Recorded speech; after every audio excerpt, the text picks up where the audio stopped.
Hello, readers. Welcome to 20 Questions with Your Favorite Author, where we ask authors important questions like, why would you agree to be on this podcast?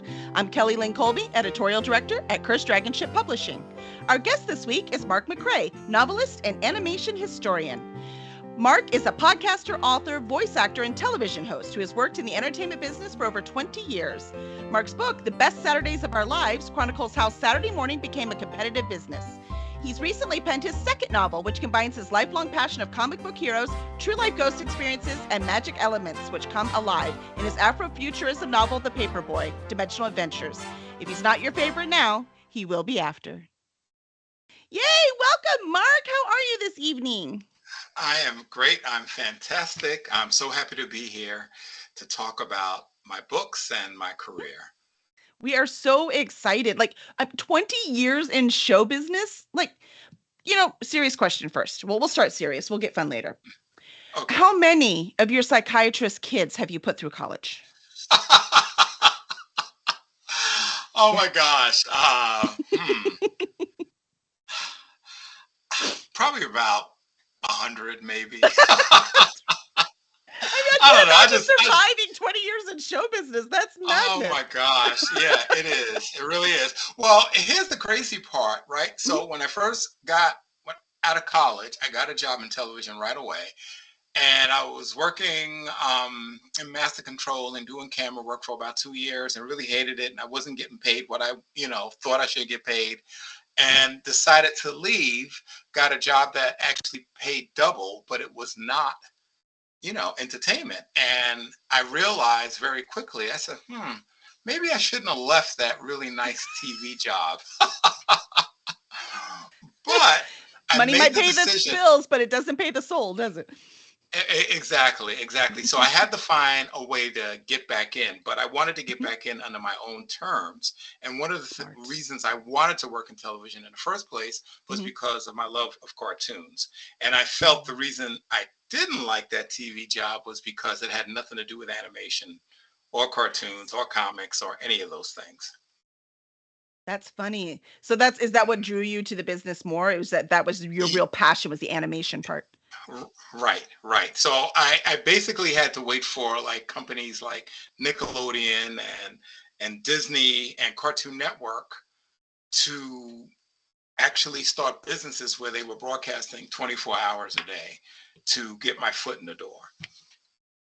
Well, that leads to your nonfiction novel, The Best Saturdays of Our Lives. What, obviously, this is important to you. So what made Saturday cartoons so vital to you that it became your passion? Well, when I was, I think maybe in second or third grade, I met this kid at day camp. And this kid, I don't know, his name was Gerald. And I talk about him in my book. He was sort of like, he could look into the future. He could tell you, well, CBS is going to be working on these cartoons, when the fall comes, and they're going to be doing this and they're going to be doing that. And he always seemed to be pretty accurate as to what those fall schedules were going to be. And this kid could predict trends. And he was the one that basically introduced me to, before I met Gerald, I was just a television watcher. I didn't understand who the players were behind the scenes. Right. And he was the magic to part. tell me what. Right, exactly. And he was sort of my Yoda, my trainer. And after I met Gerald, I wanted to, it was almost like he showed me a world that I could have access to that I didn't know existed. And that kid really lit my fuse in terms of sending me on my way to my journey to find out, how I could work in animation. That's so fascinating. And it said you started a newsletter that was called The Best Saturdays of Our Lives. Right. So I actually went out to LA to try to get a job in animation. And I met this gentleman named Lou Scheimer. And Lou, he produced He-Man and the Masters of the Universe and Fat Albert and the Archies and She-Ra. And he didn't have any openings for me. But he was impressed with what I knew about him and what I knew about his competitors. And what he said to me was, you got to find a way to get your name out there. Mhm. You know, you got to find a way to get the attention of people in the business. And so, You need a social media as presence. See, it hasn't really changed, has right, it? Yeah. right, exactly. Well, it's funny you say that, Kelly, because what I tell people, like I managed to get into the industry, pre-internet, pre-robust internet, Mhm. and when after I spoke to Lou, I says, well, instead of like trying to get a job with one guy, why don't I just try to, spread the wealth and try to get attention from a whole bunch of people. So he actually gave me some names to send the newsletter to. I had a friend that was working at Nickelodeon. She gave me the inside scoop of who I should send the newsletter to there. And I started sending it out and I started getting responses. And luckily for me, back in those days, people actually opened up their own mail. Right? So I feel like that also helped a lot. And DC Comics called and wanted me to do an online animation trivia call with them. And then Sid and Marty Croft called. They called me because they said I was the only person to get their episode count correct for this show called HR Puff and Stuff.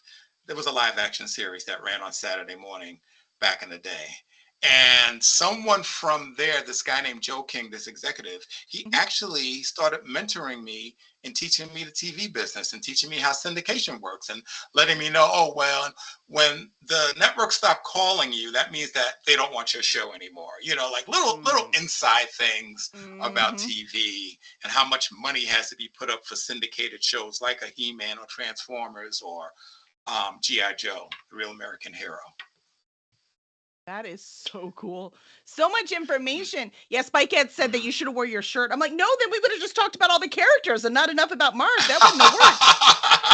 I You know, know? I know. Spike really loved that shirt. And that was the first time I ever wore that shirt at a convention, and I didn't realize how a big hit it would have been. Yeah. So, No, it's smart. It's that getting that conversation started, right? Like that's the way to go. hmm right. And I know we have a good number of Adult Swim fans in our audience.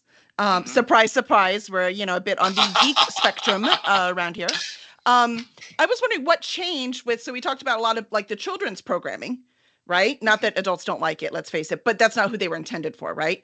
And then you go right. into Adult Swim where these cartoons are intended for adults. Like, what is the change that you have to do in programming when you're trying to make it for adults instead of children? All right. I feel like the the big change, kids versus adults, is that I feel like there are certain aspects of adult television that that I think kids would still like, but Mhm. to me, I'm not really sure if there's that big of a difference. I feel like Just swearing and um sex. You just add swearing and sex, and now you have adult cartoons. That's it. Done. no. I No. wouldn't say that. I just well, what I would say is that obviously you need a great story. Story is king, no matter No matter what you're making. like Yeah. what you're making exactly. Mhm. And I feel like for adult television, you have to know what's trending, or you have to know what's trending Mm. 6 months from now, or what do you think people are going to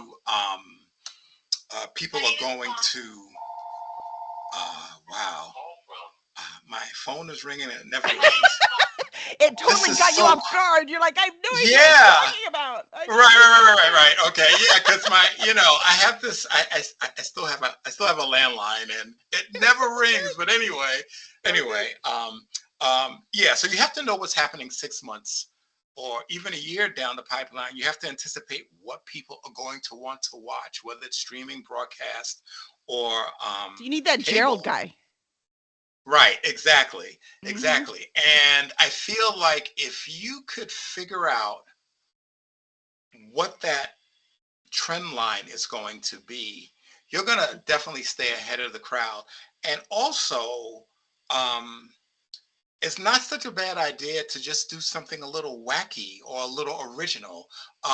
Maybe something that may not be that huge hit, but something that might become the next trend that no one saw coming.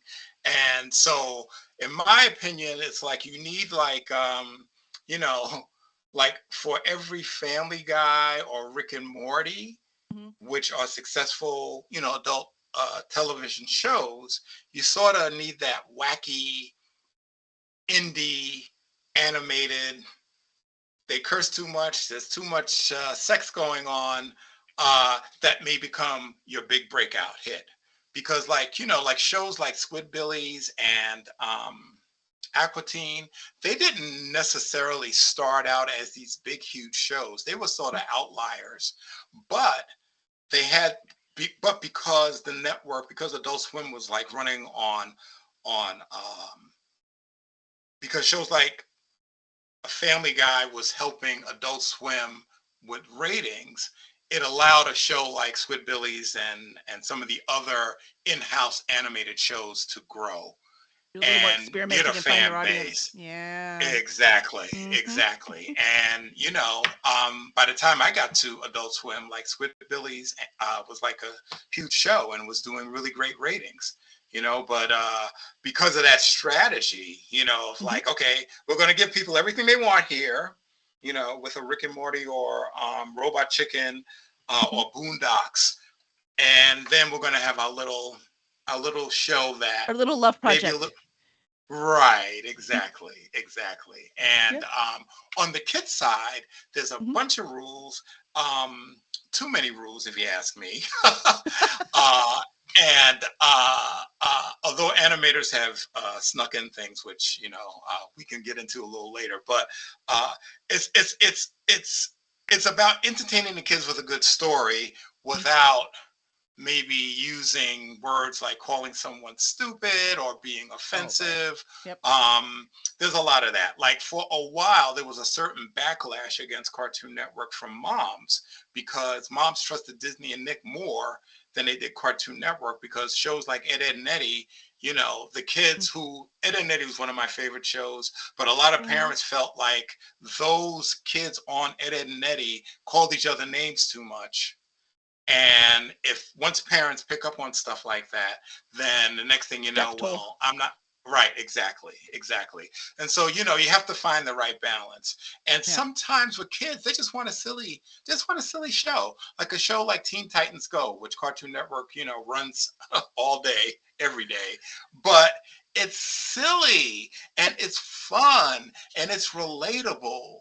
That's funny. And you also, for on the kids side of programming, you also Mhm. have that wish fulfillment. So like Mm. even a show like that's on Nickelodeon, it's about the kid. It's a kid that has, it's basically Genie, but it's for kids. I want to say Jimmy Neutron, but that's not the show. It's it's something else. And it was Fairly actually Odd pitched to Parents. cartoon. Fairly Odd Parents. Yeah, that's it. Well, let me give you a little background about that. That Ooh. series was pitched to Cartoon Network first, What? and they turned it down. And word on the street was that one of the VPs did not like the series creator. Like they had Mm. something personal against them. And this is how I feel about that. Mm. Fine, you and this person they don't get along, but if you Mhm. think that that person may have a really great pitch and has delivered a really great pitch, then let one of your lieutenants deal with them. You Yeah, I got was gonna say it depends on directors how and much you have to managers. work with them. Yeah. Uh-huh. Exactly, Yeah. exactly. Yeah. And the show ended up going to Nick and becoming a huge, huge, huge hit. Huge. Yeah. And but a lot of that series, Fairly Odd Parents, to me, has wish fulfillment that kids love. Who wouldn't want two fairy godparents that granted your every wish, even though things With always didn't no turn out consequences. that Yeah. great. No, I mean, there were, but not really. uh, right, right, right. Exactly, Yeah, exactly. Everything could be fixed. Kevin says both adult and kid stories mean immature to him, Mhm, right? So immature mhm. is the thing that's sits in. He does a lot of Right. swearing those on his adult ones. So see, he agrees with me. Oh. Swearing and sex. That's it. He does want to know though, what is your favorite new cartoon? And did the Okay. unicorn thing live up to what he was hoping? The unicorn thing. The unicorn thing. Hmm. Okay, it must have been like the hundreds of conversations we had that weekend. I'm trying to Probably. So think. he's gonna have to give me more information on the unicorn. But what is your favorite new cartoon? What's my favorite new one? Oh my gosh. Oh, oh, it's on Amazon, and it's a superhero series, and it's on Ooh. hiatus right now. Well, Um, everything's on hiatus right now. I know because of the Oh, yeah, strike. Well, that's well, this show was already on break before the before all strike. the strikes. So Okay. yeah, so there is a show on Amazon called The Boys, and what I like about it is kind of shows what if superheroes were real, what how How the world would horrible actually they would be. be? Yeah. Right. Well, this series is sort of the animated version of that same world. And it's Gotcha. a shame I cannot think of the name right now. I'm gonna have to circle back to that question. Oh, it's all Because good. I can't It's all think good. of it It's right interesting. now. I didn't. Is the cartoon less gross? Because I No, love it's it's still gross because here's the thing, the boys, I love the characters in that show. I love mhm, the actors. They are unbelievable in their job. The arc, like you said, if superheroes are real, it seems very realistic to me how horrible they made right. them, because you can't be that powerful and not be horrible. Right, There'll right. be, And I there'll be someone.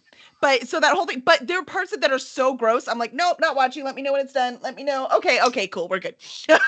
well, well, here's the thing. I think I probably could take it better in animation than I could in live action because I'm kind of like you. Like growing up, I wasn't like a huge, sometimes when I was a kid, I didn't want to go see a particular movie because I thought it was going to be super gross. And then when I saw the movie later as an adult, I was like, oh my gosh, what was I afraid of? It wasn't as bad as I thought it was going to be. Like, for example, there was a film that scared the crap out of me when I was a kid. It was called The Green Slime. And it was made, I think, I want to say in 1968 or something like that. And the preview for it really scared me. It scared me a lot. And I got a chance to see it later. And I'm just like, this film, I'm like, I can't believe I was afraid. I mean, these people running around in these bad costumes and bad special effects. And, it's the same year that Planet of the Apes came out. And, Oh, yeah. there's all these documentaries about how they had to fight for money and budgeting for Planet of the Apes. And you see Hmm. this other movie that came out around the same time, and it makes you appreciate why and understand why the Planet of the Apes folks were fighting for budget and money because a lot of Hollywood studios they just didn't want to invest the funds into a science fiction movie, and I feel like the Green Slime sort of reflects that lack of interest, and it really shows on the special effects. I almost feel Uh-huh. like the only thing that was missing was like a string, kind of, with the spaceships. I mean, that didn't happen, but it felt that way anyway. It felt it. But It I'm was not. real to me, Yeah, okay? yeah, yeah, yeah. But I was so afraid of that. But I just need to find this other show, like superhero show, animation, and it's Amazon. You're And like, I know when I it's on here say it, somewhere. yeah, right. Invincible, that's my favorite show. It's called Oh. Invincible, and it's about a Superman type dude who comes to Earth. He's the super savior and all this junk. Marries a woman, has a kid. The kid is kind of like Superboy or whatever. There's a bunch of other superheroes flying around, but then you find out that Invincible, this superhero, this Superman type of guy, Mhm. um, is really part of an alien invasion. And so that's where they're kind of leaving things. Uh, Interesting. yeah, and he comes from a world that has a bunch of other Supermen. So just imagine Krypton surviving and everybody's super like Superman and they're just bad and they're an empire and they're just taking over one planet after another. And no one can defeat them because they all have these superpowers. So that's been my favorite. I like the storytelling. Mhm. The pacing is really great. It does get a little gory, but like I said, in terms of animation, I can take that. And I also like the fact that I never know where the story is going. Oh, see, I like that. Yeah, you must there's have that always problem some. too, right? You do this your whole Mhm. life. You can guess everything. You know what arcs are. You know what you can guess just by these little clues they put in. Like, I know what's going to happen, right? So that Right. is really nice. Yeah. Or even sometimes from the camera angle, I'm like, okay, someone's going to enter the Yep. door right now. Or the music changes. You're like, oh, is yeah. Uh-huh. Yeah, it's one of those things You you just know? pick out. I'm like, I'm not that Yeah. smart. I just wasted a lot of time watching TV. Okay. Oh yeah, a lot. A lot. A lot of time. And still watching too much of it. Mm. Yeah, Florida says that Florida Kevin says apparently it's toned down some from the comic. Woo. Oh yeah, yeah, Well. yeah, and it's kind of funny too because The Boys, that's also a comic book, Mhm. and I couldn't get into the comic book at all. I tried, I bought some issues of it, and but once the show hit, I was like, oh, this is great. This is Yeah. really great. So Yeah, the sometimes that actors, the happens too. writing, it's fantastic. It's just so gross. I'm like, Hmm. "Ugh." Hmm. I'm like, I don't need all that. Like, I'm totally into this, and I would be into it more if you would stop that. Hmm. What can I say? I'm a wimp, I guess. I don't know what to say. Hmm. Well, Hmm. we met at JordanCon. We talked about that a little bit, right? So did Kevin and Yes. Lena's on here, and yeah, Hmm. so Lena's on too, and Spikette and Vicky, and we had there was like a lot of because it was Jordan Con, right? So it was Robert Jordan, so there were a Right. lot of cosplay with literary figures, right? There's a bunch of that Right. kind of stuff, and I was wondering, do you ever like go to a convention, like a pop culture convention, and see fans cosplaying as cartoon characters and feel like you know something about them? Yeah, I have gone to conventions, Hmm. Dragon Con, and I Hmm. went to Power Con. That was in LA. It was all things He-Man and She-Ra, and there Hmm. was a whole bunch of cosplay around there. But Hmm. it's really funny, and I'm the type, I'll take your picture and pose and all that kind of stuff. Hmm. But I don't actually, I've never gotten a sense that that the cosplayers were necessarily fans or into the the the people that they were portraying. It's almost like the impression I've gotten a lot of times, just like, well, I'm Shira this year, and next year I'll be Catra or I'll be Batwoman or something like that. Every now and then I'll run into someone that is like they've read the comic book, they've watched the cartoon, and they know the character inside and out. But that's like for every 20 cosplayer, that's like maybe one or two people. That's been my experience anyway. Yep. Yep. That makes sense. I laugh when you see the young people like dressed up as She-Ra, but they don't remember anything. I'm like, did you ever go like find Loki? Like that was my favorite part was finding Loki in the cartoon. They're like, I have no idea what you're Right, talking about. I'm like, but right, that was right. important Well, for me when I was a kid. yeah, like I'll give you an example of that. My son, I think his first year in college, Hmm. he this one of his classmates dressed up as Shira, and she had, I mean, like this girl did a great job with her costume, Hmm. and she goes to school, and everybody is like, okay, who are you supposed to be? And a lot of people didn't know who she was. And my son was like, you don't know who this is? This is Shira. How do you not know this iconic figure? What is wrong with you? Right, exactly. And I think maybe for some millennials, some of the 1980s characters may not be as familiar. But on the flip side of that, I did a guest lecture at SCAD, Savannah School of the Arts, and Hmm. I did this whole thing about representation and animation, and I showed the Gem Open. Hmm. Let me tell you, that crowd went crazy over Gem. They all How knew who they all. funny. I mean, yeah. So they knew who Gem was, but Uh-huh. not so much Shira. They know who He-Man is, but they may not know He-Man has a twin sister. So it's kind of weird. They also went crazy over the Thundercats Open I showed as Oh yeah, well, and because that's like a great open. It's just a great open. But it is. and the fact that Cartoon Network did a reboot of they did a reboot of Thundercats that was not as successful, but it was still kind of aimed at that millennial audience that was growing up.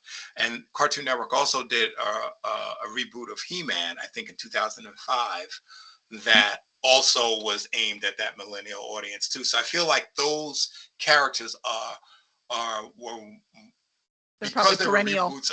Yeah, Right, yeah. exactly. Whereas there is the She-Ra, a reboot that came a little bit later, that aired on Netflix. That was also an awesome series, by the way. Really, really great show.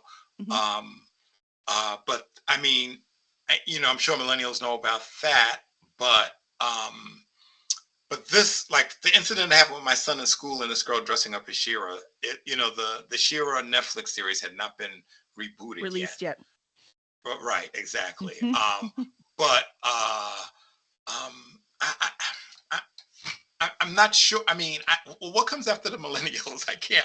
Is it the They're right plurals? now called Generation Z because that's my kids. They Oh, don't have a name yet. okay, Kind of like, okay. and then you had, Hmm. Generation X, right? Who never got a Hmm. name. That's who's Right, what we got left out. No one's surprised, anyways. But right. everyone else Well, gets a name. So we'll see what happens with Generation Z, what name they get. but what I found interesting with some of the Generation Z or some of the reviews of She-Ra was like, people were still complaining about the animation, and I'm just like, wow, they're spending like 400 to $500,000 per episode on an animated series, and you guys still don't think it's up to par?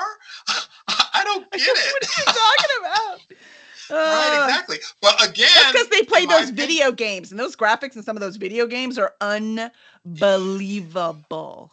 yeah, So I now think see, that's probably they're that's a fair, comparing it to that. Yeah, yeah, that's a fair point. That is yeah, definitely a fair point. But for yeah. me, I could like it's story comes first. It has to be story. I mean, I don't care how something is animated necessarily, Hmm. because if the story is good, you are pulled in. You're not thinking about all the ancillary things that, may be annoying to other people. You're just Hmm. all in, when you're watching. Yep. Yeah, 100% if you can dive into it, right? Yeah, by the way, Hmm. Og says that the X in Generation X stands for extra amazing. That's right, Og.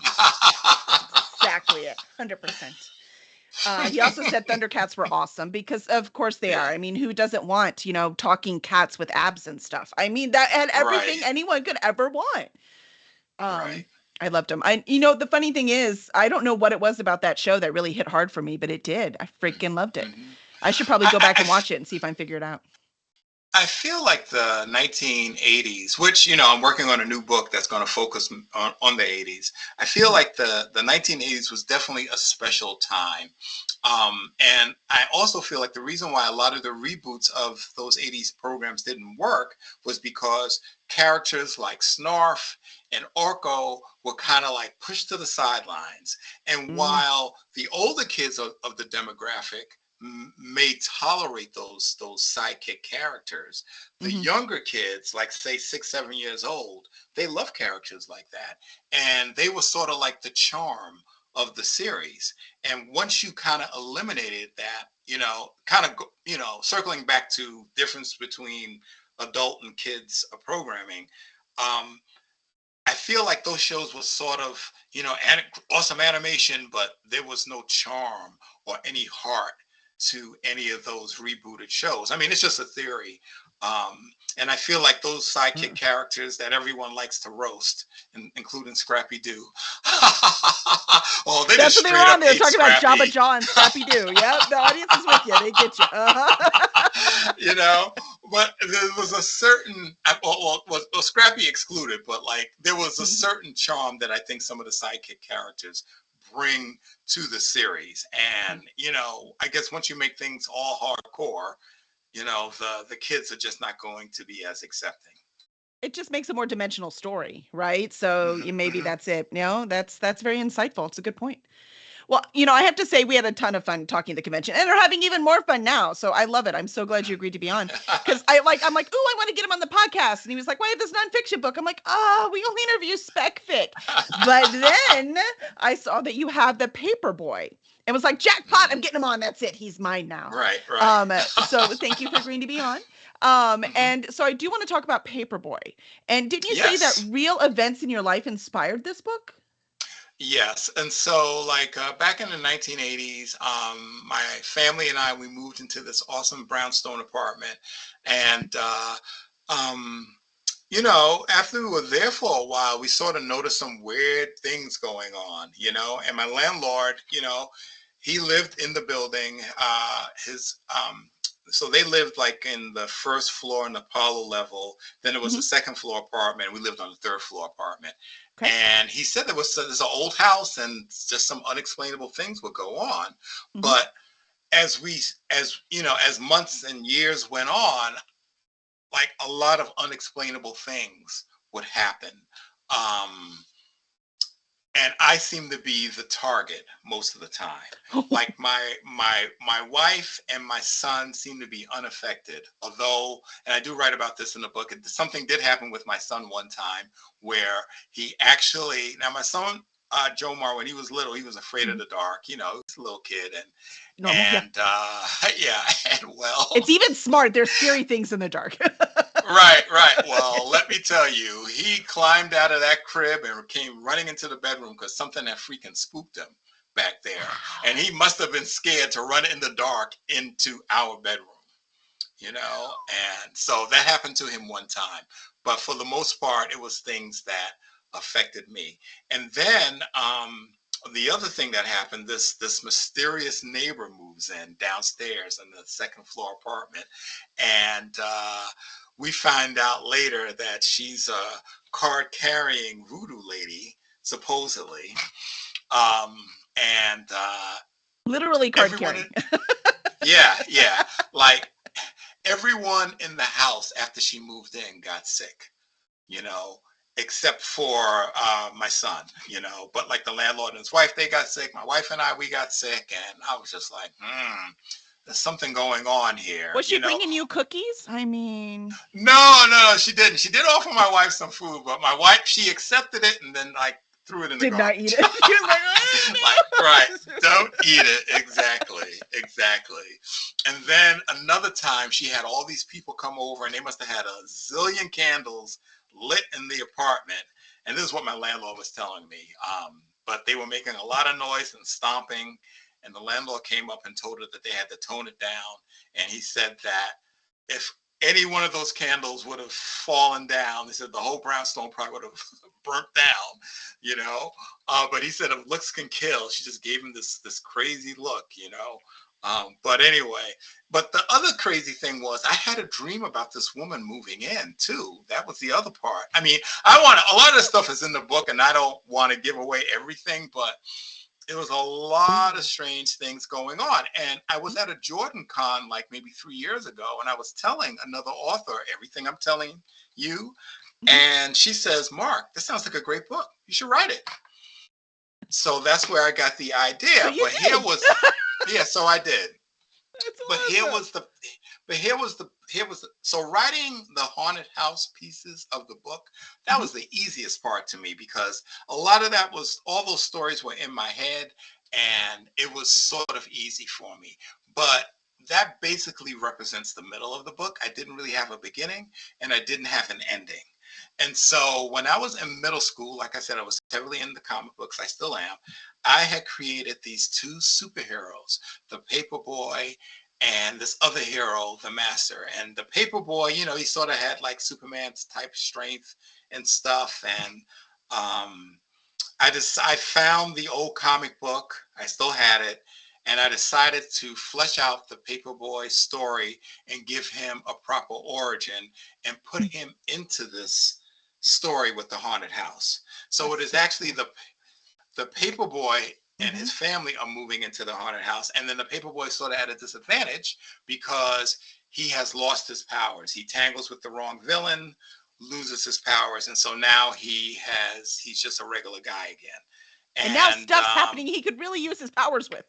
right, and Mm, he's powerless. And mm, part of that story, so there was a Wonder Woman book that ran for about 4 years where Wonder Woman she did not have any powers. The Amazons had to leave the Earth and go to this other dimension to renew their immortality. And Steve okay. Trevor was in trouble, so she Mhm. decided to stay. And the mom's like, "Well, if you stay, you're going to have to give up being an Amazon and your powers." And so she goes through this whole ceremony of renunciation where she gives up her gifts, as she calls them, and that she has to travel the earth as just a regular mortal.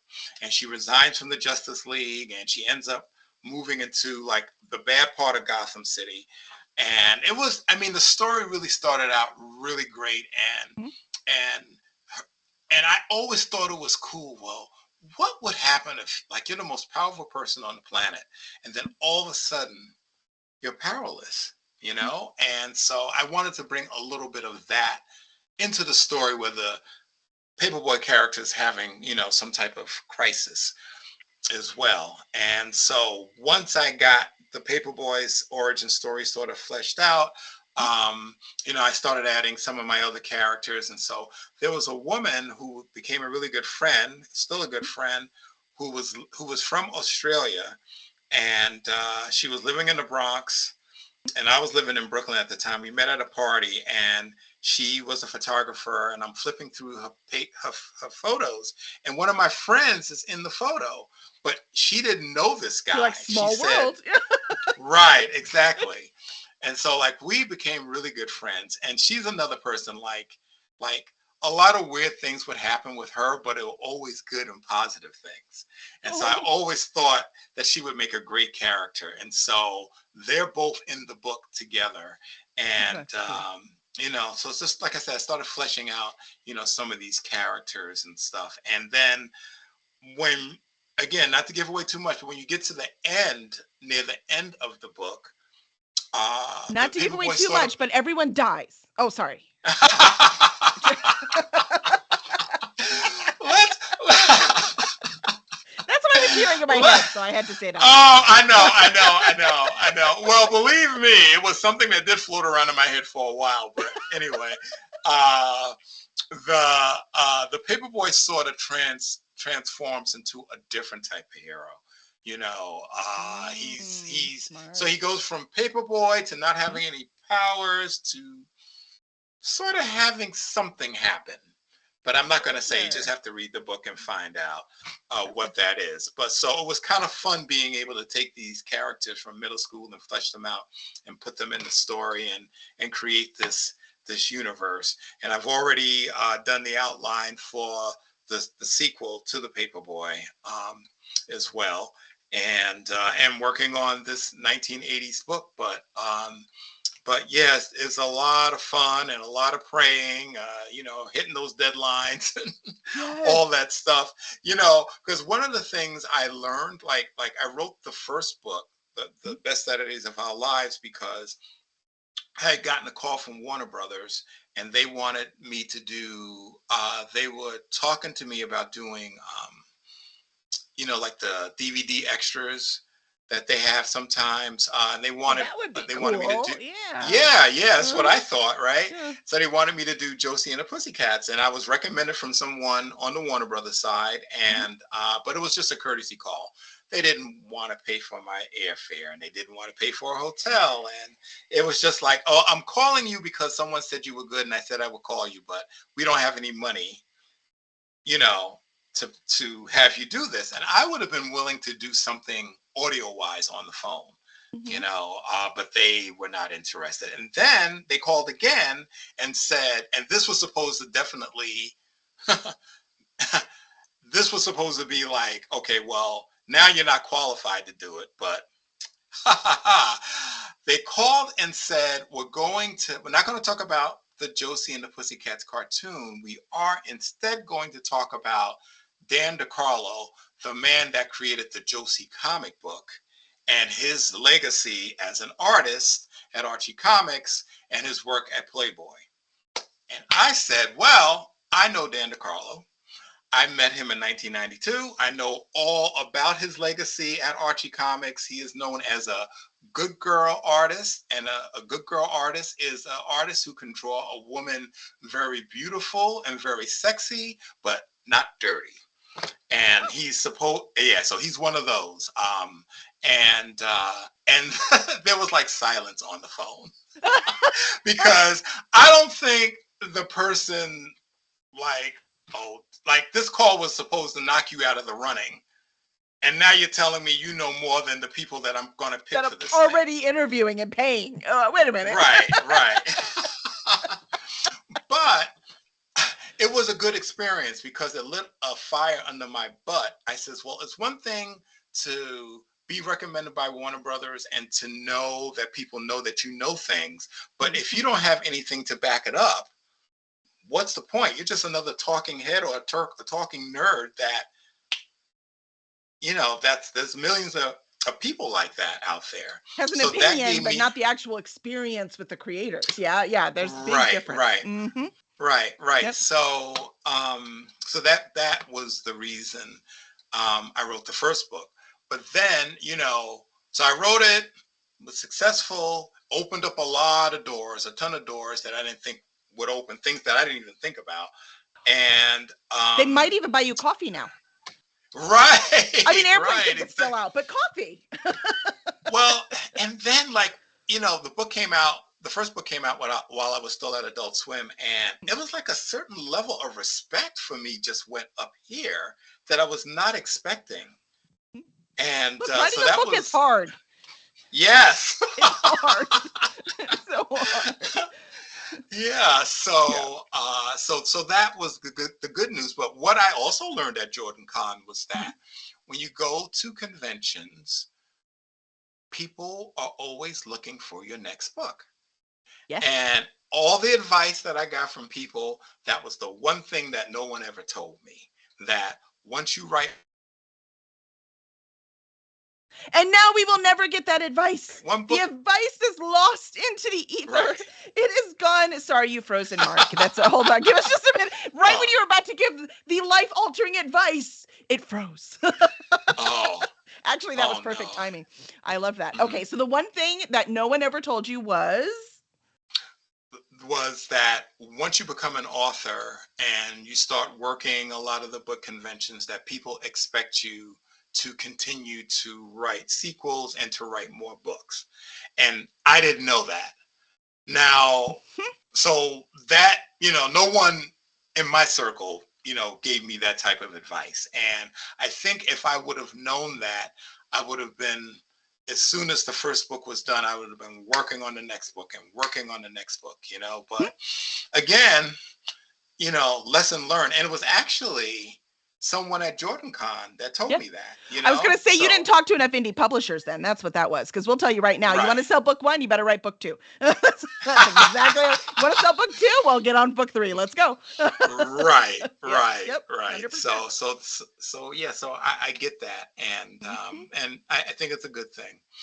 I really do. So no, I love it. Yeah, that's what Kevin Petway actually asked. He was like, so what are you working on now, Mark? So I'm working on a book that's going to focus on the 1980s, because I think the 80s was Saturday morning's greatest decade. You had so many new players coming in.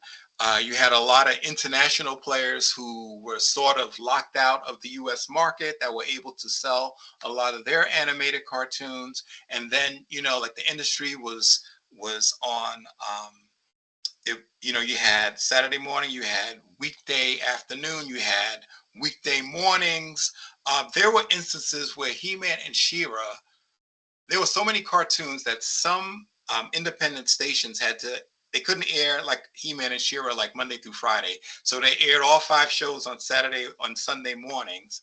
And those shows were actually taking out some of the network shows on Saturday morning as well. So there was just a lot going on. And I also feel like a lot of the 80s creators were really bucking the system. There had been a lot of censorship that had started from the late 60s. So in 1967, there was this huge backlash of, of networks being told you got to tone down the violence. The Vietnam War is raging. There's too much violence on TV. And so kids are having sex in the street. We can't encourage this. And drugs, no. There was a lot of cat and mouse, like with there's a show called Challenge of the Super Friends that came out in 1978. And they freaking pushed the envelope on that series. There was a lot of back and forth between them and the network. But so I'm going to talk about all of those fights in the 70s and how those fights sort of rolled into the 1980s when you had a whole bunch of new people coming in and they were just saying, we're going to break the rules. And if we get in trouble, oh, well. Like for example, you watch the first maybe 50 episodes or 30 episodes of G.I. Joe. The first 5 are pretty tame. Then the next 5, there may be 1 punch, 1 kick minimum. Then there's 2 punches, 2 kicks minimum. By the time they get to episode 40, it's an out and out brawl. There are limbs all over the place. Right. Oh wait, exactly. That's the boys. Sorry, never mind. No, and Invincible. but it was like a lot of new people were coming into the industry that were like, we're not gonna how am I gonna write a show called G.I. Joe and I'm not allowed to throw a punch? And then by the time you get to the end of the decade, you have Ninja Turtles coming in with a lot of sword play, but there's also a lot of the atmosphere in the country is changing, and there's a feeling of patriotism happening also, so that kind of helped take the heat off some of these cartoons.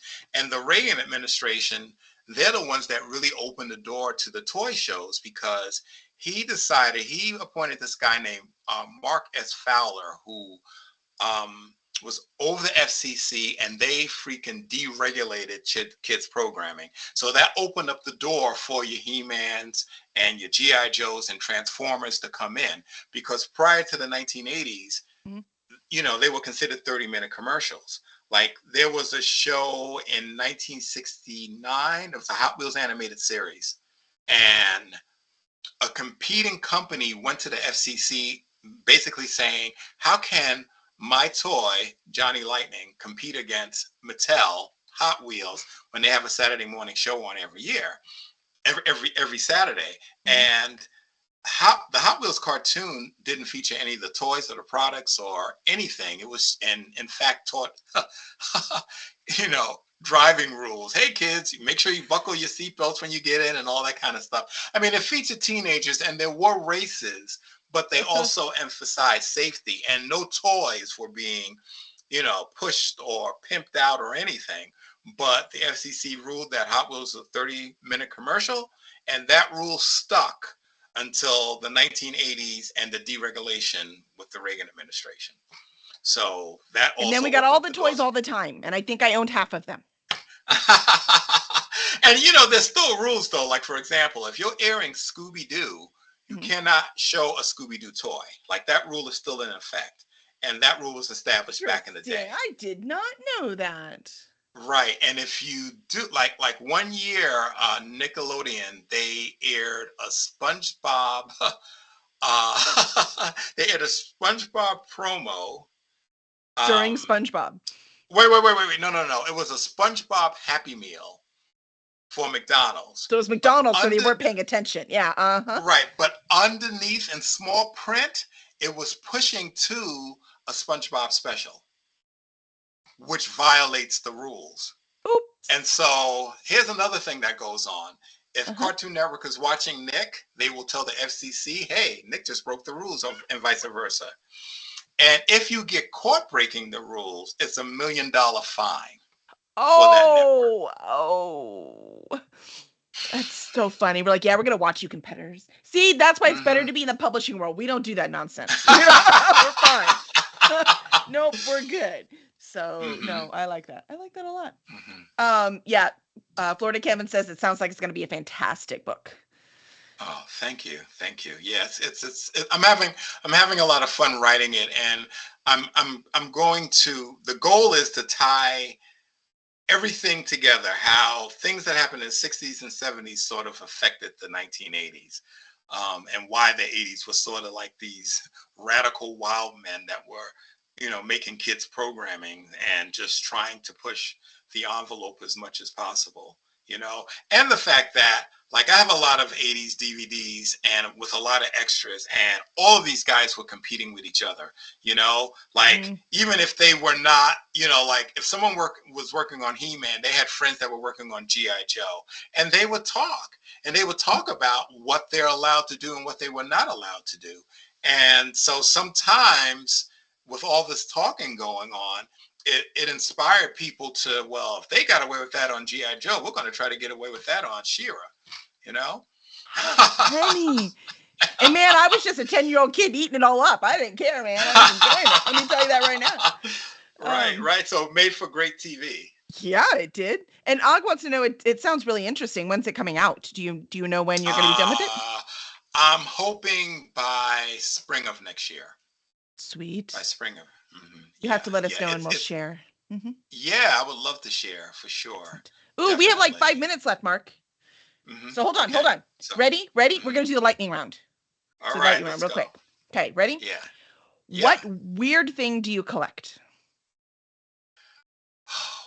Is action figures weird enough? I guess not, huh? It seems appropriate for the current podcast that we were recording. Yeah. But I think for the normal world, that's weird. Okay. So I do have a huge collection of Bumblebee, the superhero, the DC superhero. There was a line called DC Superhero Girls, and I have like maybe 12 of the Bumblebee dolls. And the reason I have them are, first of all, they're really beautiful, but they don't make them anymore. So I like to collect them and display them, and I just think they just look really awesome. They sort of changed the look. Like Bumblebee looked one way in the comic book, but when they made the doll, they sort of gave her a little bit of that Beyonce look, and hair and coloring. I think that's called, you've been 20 years in the entertainment industry, so that's your retirement, right? Like, I'm collecting this is my retirement right here. That's all I got. I already told my kids, I said, these are the ones that you're going to get top dollar for. That's right. These are the ones you want to get. I die, don't throw those ones out. Thanks. I like it. What song should play every time you walk into a room? Oh, my goodness. Oh, okay. So there is this Linda Clifford song. It's a remake of if you know that old song, If They Can See Me Now, Those Old Pals of Mine, blah, blah, blah, blah, blah, blah. Anyway, Linda Clifford in the 70s made a disco version of that. And I never heard it when it was out in the 70s at all. And I have like a satellite radio in my car. And they put that song on, and I'm like, who is this? And this woman is just singing her heart out. And she's hitting notes I never heard her hit before. And I absolutely love it. And I don't like the traditional old-fashioned song, but that disco version, that remake? I love. That remake I love. And that's the song that's in my head when I enter a room. I love it. It's my theme song. I like it. What would you eat for your last meal? For my last meal, wow. Oh, that's a hard one. I think I would eat a dessert. It's your last one, right? Dessert first. Right. I would say probably my husband's pecan pie, because he makes the best.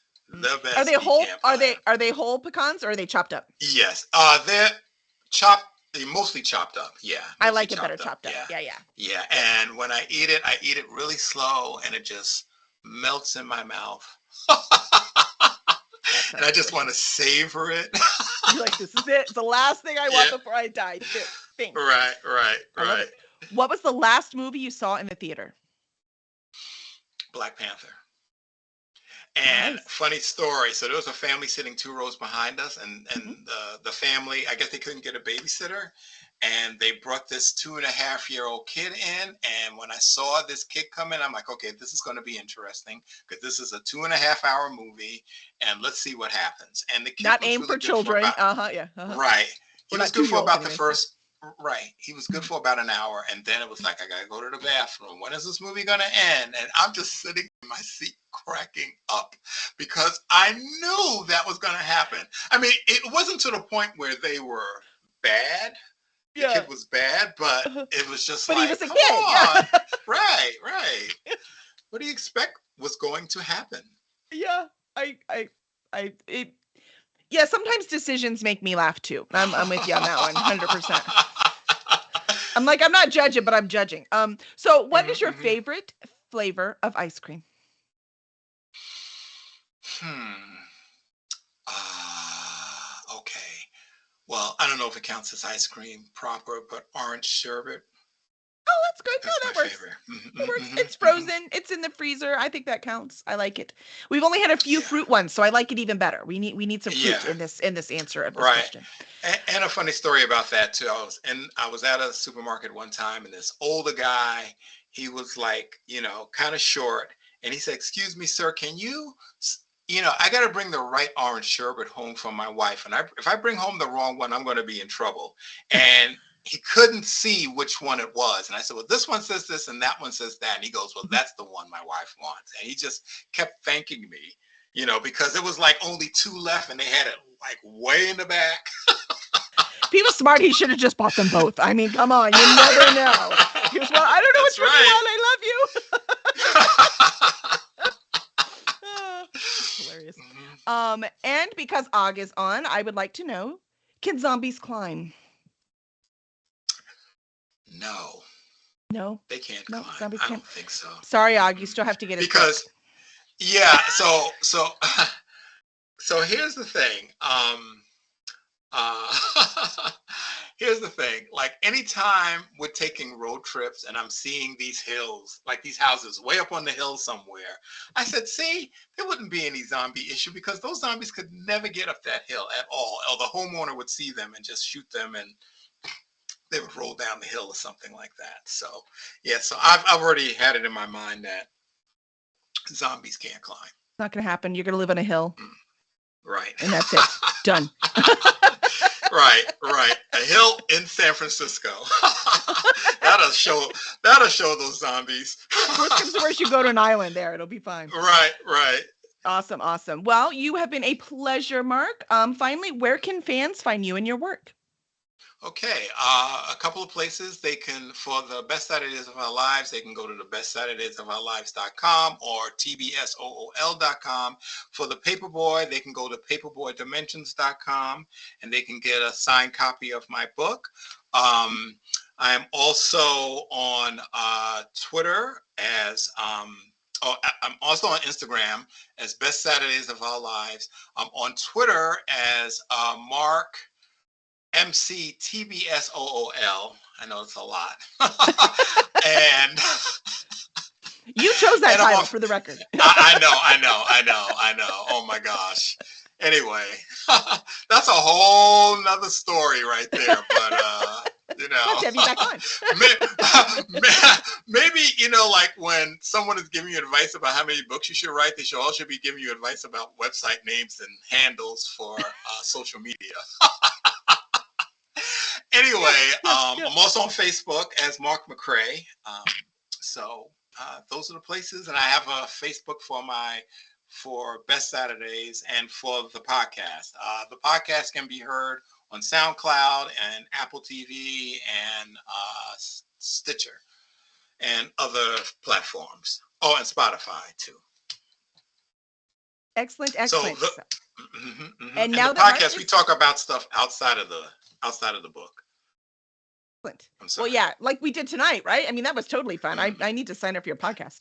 Mhm. So now that Mark is your new favorite author, please make sure to review his work. You can also review us wherever it is you get your podcast. And you can subscribe on YouTube and follow us on Twitch. And we'll see you next week where we have a very special book launch for One Good Eye by debut author Jen Baer. It's the first book in the Misplaced Adventures series. We'll see you then. Bye. Bye.